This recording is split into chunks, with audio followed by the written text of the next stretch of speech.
ముఖ్యంగా ఎవరికైనా బుద్ధి రావాలి వస్తది అంటే అది కాంగ్రెస్ పార్టీలో ఉన్నటువంటి రేవంత్ రెడ్డికి మా యొక్క అమ్మవారి యొక్క గుడిని కూల్చేసిరు అలాంటి పార్టీకి మీరు ఓట్లు వేయొద్దని చెప్పేసి మరి ఈ రోజు కాంగ్రెస్ కి సిగ్గుండాలి 6కి 6 మేము ప్రతిపాదించినాం మేము ప్రజలకు తీసుకుపోయినామని చెప్పేసి అనడానికి అంటే ఈ రోజు కాంగ్రెస్ రాజకీయం చేస్తుంది మతతత్వం ముందల పెట్టుకొని రాజకీయం చేస్తుంది. నమస్తే, వెల్కమ్ టు కేఆర్ టీవీ. ప్రస్తుతం మనం జూబ్లీహిల్స్ ఉప ఎన్నికలో భాగంగా ఈరోజు పెద్ద ఎత్తున బైక్ ర్యాలీ నిర్వహించబోతుంది. మన దగ్గర బీజేవైఎం నాయకులు రాష్ట్ర నాయకులు మహేందర్ అన్న గారు ఉన్నారు, మాట్లాడదాం. అన్న చెప్పండి, ప్రజలు ఏ విధంగా స్పందిస్తున్నారు, ఏమండి? ప్రజలలో రోజు రోజుకి భారతీయ జనతా పార్టీ పైన భారతీయ జనతా పార్టీ నిలబెట్టినటువంటి అభ్యర్థి పైన అపారమైనటువంటి నమ్మకం కుదురుతా ఉన్నది. ఆ సందర్భంగా ఈ రోజు బైక్ ర్యాలీలు మన కేంద్ర మంత్రివర్యులైనటువంటి కిషన్ రెడ్డి అన్న గారి ఆధ్వర్యంలో ఈ రోజు రెండు డివిజన్లలో బైక్ ర్యాలీ నిర్వహిస్తా ఉన్నాం. ఇప్పుడు చూస్తా ఉన్నారు ఇక్కడికి వస్తున్నటువంటి యువత అంతా కూడా స్వచ్ఛందంగా వచ్చి భారతీయ జనతా పార్టీకి మేము మద్దతు తెలుపుతాం. భారతీయ జనతా పార్టీ మాత్రమే మా యొక్క భవిష్యత్తుని నిర్ణయించగలుగుతుంది, మా యొక్క భవిష్యత్తుని మంచి స్థాయికి తీసుకుపోగలుగుతాని ఒక నమ్మకం యువతలలో ఉన్నది. కాబట్టి ఇదే ఉత్సాహంగా మేము ముందుకు రాబోయే రోజులలో పోబోతా ఉన్నాం. ఖచ్చితంగా ఏదైతే 11వ తారీఖు జరగబోయేటువంటి ఎన్నికలలో పోలింగ్ తేదీన అత్యధికంగా యువత అదేవిధంగా ఎలైట్లో ఉన్నటువంటి ప్రజలు కావచ్చు లేకుంటే ఏదైతే కాలనీలో ఉన్నటువంటి ప్రజలు కావచ్చు అందరూ కూడా భారతీయ జనతా పార్టీకి భారీగా ఓట్లు వేసి గెలిపించాలని చెప్పేసి ఒక లక్ష్యంగా పోతా ఉన్నారు. ఎందుకంటే గతంలో 10 సంవత్సరాల పాటు అధికారం టీఆర్ఎస్కి ఇచ్చిరు, అక్కడ యువతని మరిచినటువంటి టీఆర్ఎస్ పార్టీని కూడా గంగల కలపాలని చెప్పేసి ఈరోజు ఓటర్ మహాశయులందరూ కూడా కంకణం పట్టుకున్నారు. అబద్ధపు హామీలు ఇచ్చినటువంటి వ్యక్తులంతా కూడా ఈరోజు మళ్ళా ఓట్లు అడగడానికి వస్తారు, వాళ్ళకి వేసే పరిస్థితి లేదని చెప్పేసి ఈరోజు ప్రజలందరూ కూడా భావించడం జరుగుతుంది. ఈ సందర్భంగా భారతీయ జనతా పార్టీ అభ్యర్థి లంకాల దీపకన్న గారికి భారీ మెజారిటీతో ఓట్లు వేసి గెలిపించే ప్రయత్నం ఈ యొక్క ప్రజలు చేస్తా ఉన్నారని చెప్పి తెలియజేస్తా ఉన్నారు. అంటే కాంగ్రెస్ పార్టీ అధికారంలోకి వచ్చి దాదాపు 2 సంవత్సరాలు అవుతుంది. 6 గ్యారెంటీలు ఒక్కొక్కటి అమలు చేస్తున్నామని చెప్పి వాళ్ళు ప్రజల్లోకి వెళ్తున్నారు. ఇక్కడ బీఆర్ఎస్ పార్టీ ఏమో బాకీ కార్డులను పట్టుకొని వెళ్తుంది. మరి బీజేపీ ఏ విధంగా ప్రజల్లోకి వెళ్తుంది? ఈ రోజు మీడియా ముఖంగా మేము మిమ్మల్ని ఒక మాట అడుగుతా ఉన్నాం. మేమంతా కూడా 6 గ్యారెంటీలు ఎలక్షన్ల సందర్భంగా 6 గ్యారెంటీలు ఏవైతే మీరు అమలు చేస్తామని చెప్పినటువంటి వ్యక్తులు ఒక్కటంటే ఒక గ్యారెంటీ అయినా సరే ప్రజలకు సరైనటువంటి పద్ధతులు అందుతున్నాయా అని చెప్పేసి క్రాస్ చెక్ చేసుకోండి. ఎక్కడ పోయినా మీ 4000 రూపాయల పింఛన్లు, ఎక్కడ పోయినా యువ వికాసము, ఎక్కడ పోయినా విద్యార్థులకు ఉద్యోగ అవకాశాలు, జాబ్ క్యాలెండర్లు, మరి ఎక్కడ కూడా ఇవ్వలేరు కదా. ఈరోజు ఎవరైతే జాబ్ క్యాలెండర్ లేనటువంటి కాంగ్రెస్ నాయకులు అబద్ధ ప్రచారం చేస్తారని చెప్పేసి నిజంగా నిరుద్యోగులు ఎవరైతే ఉన్నారో వాళ్ళు ఈ రోజు ప్రచారం చేస్తా ఉన్నారు రోడ్ల మీదకి వచ్చి. హైడ్రా పేరుతోని పేద ప్రజల యొక్క ఇండ్లను కూల్చింది ఈ యొక్క కాంగ్రెస్ పార్టీ. కాబట్టి అలాంటి కాంగ్రెస్ పార్టీకి ఓటు వేయొద్దని చెప్పేసి ప్రజలందరూ కూడా అమాయకమైనటువంటి ప్రజలందరూ కూడా రోడ్ల మీద తిరుగుతూ ఈరోజు ప్రచారం చేస్తా ఉన్నది. మా యొక్క అమ్మవారి యొక్క గుడిని కూల్చేసిరు అలాంటి పార్టీకి మీరు ఓట్లు వేయొద్దని చెప్పేసి ఏదైతే అమ్మవారి గుడిని కూల్చినటువంటి ప్రదేశంలో ఉన్నటువంటి నివాసులందరూ కూడా వచ్చి ఈరోజు ప్రజలందరూ కూడా వచ్చి స్వచ్ఛందంగా ఈ యొక్క ప్రచారం నిర్వహిస్తా ఉన్నారు. మరి ఈ రోజు కాంగ్రెస్ కి సిగ్గుండాలి, 6కి 6 మేము ప్రతిపాదించినాం మేము ప్రజలకు తీసుకుపోయినామని చెప్పేసి అనడానికి సిగ్గు శరం దేవుడు ఇంతైనా సిగ్గు శరం ఇచ్చి ఉంటే అలాంటి మాటలు మాట్లాడదు. ఈరోజు కాంట్రవర్సీ చేసే ప్రయత్నం చేస్తూ ఉన్నారు. ఒక క్యాండిడేట్కి ఇచ్చి ఆ క్యాండిడేట్ ఇంతకు ఎంఐఎం పార్టీ లేకుంటే కాంగ్రెస్ పార్టీ అనేది అర్థం కానటువంటి పరిస్థితి. ఎన్నికలలో వాళ్ళు ఇచ్చినటువంటి టికెట్ ఆధారంగా చేసుకొని ఎక్కడ సంబరాలు నిర్వహించుకోవాలండి? పోయి ఎంఐఎం పార్టీలలో స్వీట్లు పంచుకొని మా అభ్యర్థికి టికెట్ వచ్చిందని చెప్పేసి ఎంఐఎం పార్టీలలో సంబరాలు నిర్వహించారు టికెట్ అనౌన్స్మెంట్ అయిన రోజులో. అంటే ఈరోజు చెప్తా ఉన్నాం అక్కడ కాంగ్రెస్ పార్టీలో ఉన్నటువంటి నాయకులకే సతమతం అవుతున్నారు, ఈడు మన పార్టీ లేకుంటే ఎంఐఎం పార్టీ అని చెప్పేసి. అంటే ఈరోజు కాంగ్రెస్ రాజకీయం చేస్తుంది, మతతత్వం ముందల పెట్టుకొని రాజకీయం చేస్తుంది. ఎన్నికలు రాగానే ముస్లింకి ఎమ్మెల్సీ డిక్లేర్ చేయడం, ఎన్నికలు రాగానే ముస్లింకి మంత్రి పదవి డిక్లేర్ చేయడం, ఎమ్మెల్సీ రాగానే ఎంఐఎం పార్టీకి సంబంధించినటువంటి వ్యక్తికి టికెట్ ఇవ్వడం అనేది ఇక్కడ ఖచ్చితంగా మతతత్వం మీద ఆధారపడి ముస్లిం మైనారిటీ ఓట్లను బేస్ చేసుకొని ఈ యొక్క ఓటు రాజకీయం చేసే ప్రయత్నం చేస్తా ఉన్నారు. కానీ ముస్లిం ప్రజలు చేయట్లేదా? నామినేషన్ ర్యాలీ రోజు కేంద్ర మంత్రి బండి సంజయ్ గారు జూబ్లీహిల్స్ లో గెలిస్తే పెద్దమ్మ గుడి కట్టిస్తాం, కూల్చిన ఏదైతే గుడి ఉందో ఆ గుడి కట్టిస్తామని అంటున్నారు. మరి బీజేపీకి ఎప్పుడు ఎలక్షన్ వచ్చినా గుడులు హిందుత్వమే గుర్తుకొస్తాయని చెప్పి కాంగ్రెస్ పార్టీ బీఆర్ఎస్ పార్టీ వాళ్ళు మాట్లాడుతున్నారు. ఎవరైతే బై ఎలక్షన్స్ రానటువంటి రోజులలోనే ఆ యొక్క దేవాలయాన్ని ఉన్నటువంటి దేవాలయాన్ని కూల్చిరాలేదా? దానికి మీడియానే కదా ప్రత్యక్షమైన సాక్షి. మేమేమంటున్నాం, కూల్చినటువంటి దేవాలయాన్ని మాకు కట్టియండి అని అడుగుతున్నాం. కట్టేయలేనటువంటి పరిస్థితి ఎక్కడ ఉంటే మేము ఖచ్చితంగా మేము గెలిచిన తర్వాత మేము అధికారంలోకి వచ్చిన తర్వాత 100% కట్టి తీరుతామని చెప్తున్నాం. ఎక్కడుంది అక్కడ మా యొక్క అక్కడ మద్దతు ఏం లేదు కదా. మేము లేని దగ్గర ఇట్లాంటి ఖాళీ ప్లేస్లో మేము గుడి కట్టిస్తామంటే మమ్మల్ని అనండి, ఇంకో ప్లేస్ ఇంకోటి చేస్తామంటే మమ్మల్ని అనండి. కానీ కూల్చినటువంటి దేవాలయాన్ని మేము అక్కడే నిర్మిస్తాం అనడంలో తప్పేముంది?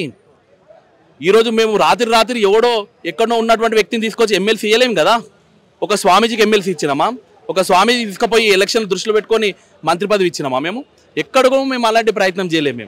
మేము రాజకీయాలు అనేటివి అన్నిటి కూడా దేశాన్ని దృష్టిలో పెట్టుకుంటాం, ప్రజలను దృష్టిలో పెట్టుకుంటాం, ప్రజల యొక్క శ్రేయస్సుని దృష్టిలో పెట్టుకొని ఇస్తామే తప్ప ఈ రకంగా ఎలక్షన్లు వచ్చినాయి 1,39,50,000 ఓట్లు ముస్లింలు ఉన్నాయి కాబట్టి అజరుద్దీన్కి మేము టికెట్ కన్ఫర్మ్ చేస్తాం, ఆయనకు మంత్రి పదవిని ఇస్తాం, మైనార్టీ ఓట్లకు 100% మైనార్టీ.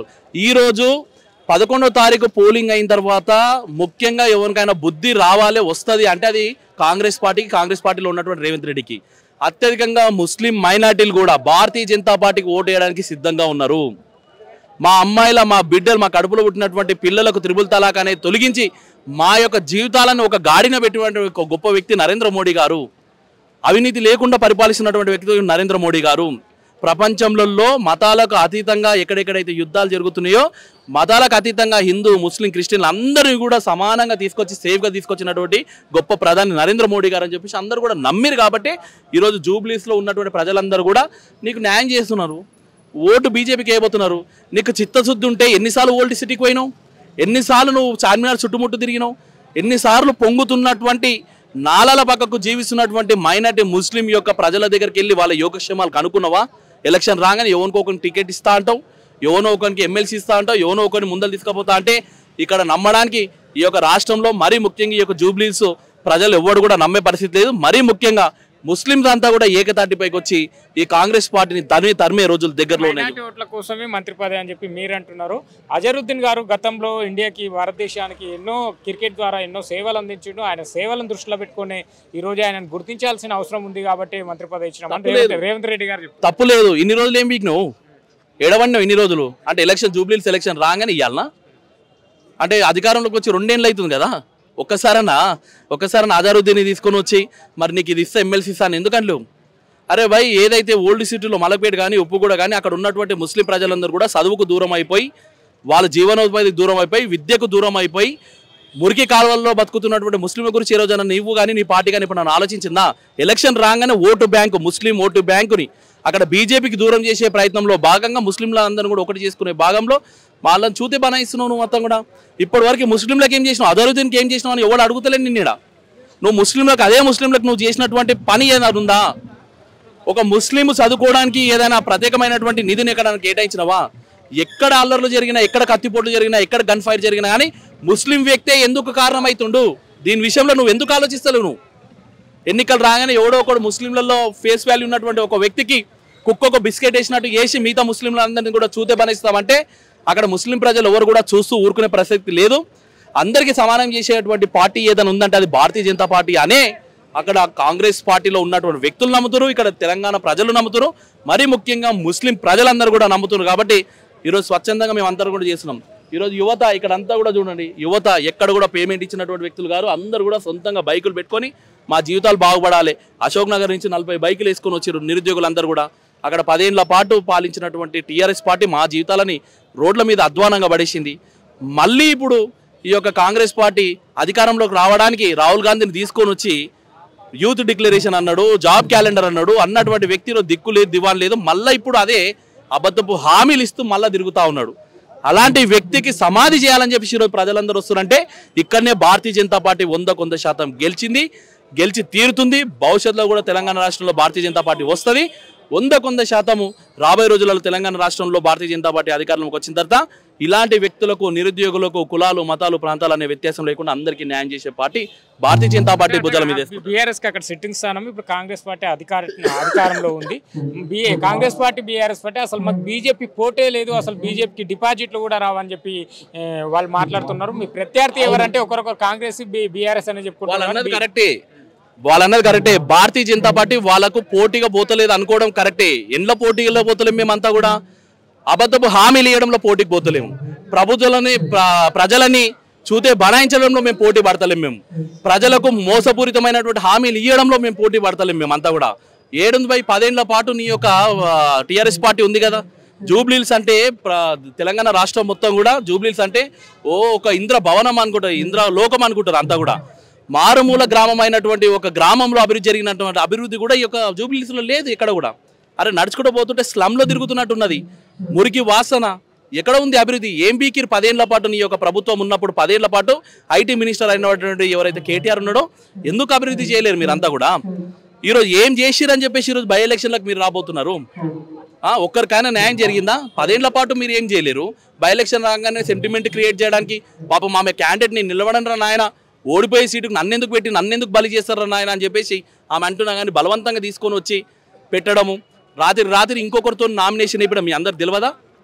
ఇంకో వ్యక్తిని ఆల్టర్నేట్గా పెట్టి వేయడంతో ఇంకో వ్యక్తిని ఆల్టర్నేట్గా పెడితే ఇంకా అధ్వానంగా ఓడిపోతామని చెప్పేసి టీఆర్ఎస్ భావించింది.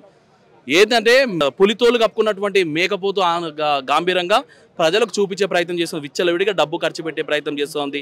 1000 మందిని ప్రజల మధ్యలోకి తీసుకొని వచ్చి మా ఇంట ఉన్నారని చెప్పి చూపించే ప్రయత్నం చేస్తుంది. అక్కడికి కాంగ్రెస్ క్యాండిడేట్ ఏమో 1000 మంది అవినీతిలలో ఉన్నటువంటి వ్యక్తులు, ఏదైతే రోడ్డు మీద ఉన్నటువంటి ప్రజలని కొట్టి దోపిడీ చేసినటువంటి వ్యక్తులందరూ కూడా పక్కకు పెట్టుకొని సింటమ్స్ ఇస్తున్నారు. మీరు మాకు వేయకపోతే వీళ్ళందరూ కూడా రేపటి మీ పని పడతారని చెప్పి చూపిస్తున్నారు. కానీ భారతీయ జనతా పార్టీ ఎక్కడన్నా ఏమైనా మాట్లాడిందా? ఎప్పుడు కూడా అభివృద్ధి చేస్తాం. ఇప్పటివరకు స్వాతంత్రం వచ్చిన తర్వాత ఇప్పటివరకు 60 ఏళ్లలో ఎప్పుడు కూడా జూబ్లీహిల్స్లలో భారతీయ జనతా పార్టీకి అవకాశం ఇవ్వలేరు.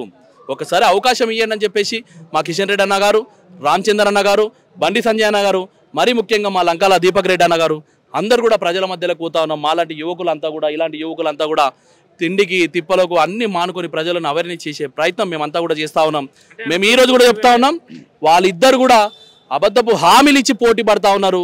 ప్రజలని మభ్యపెట్టే ప్రయత్నంలో పోటీ పడతా ఉన్నారు. భారతీయ జనతా పార్టీ మాత్రమే వాళ్ళకు ఆ రకంగా పోటీ పోతలేదు. మేము అభివృద్ధి చేస్తాము, నిజాయితీగా పోతా ఉన్నాము.